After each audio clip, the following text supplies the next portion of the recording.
You ask Tiger to solve. This deals with linear equations with one unknown. The final result is x equals 1 over 2. Let's solve it step by step. Group all constants on the right side of the equation. Subtract 7 from both sides. Group like terms. Simplify the arithmetic.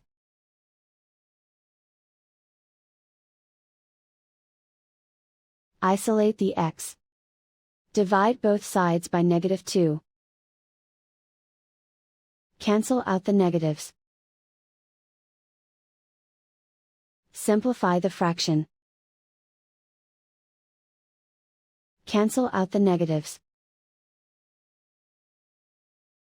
And so the final result is x equals 1 over 2.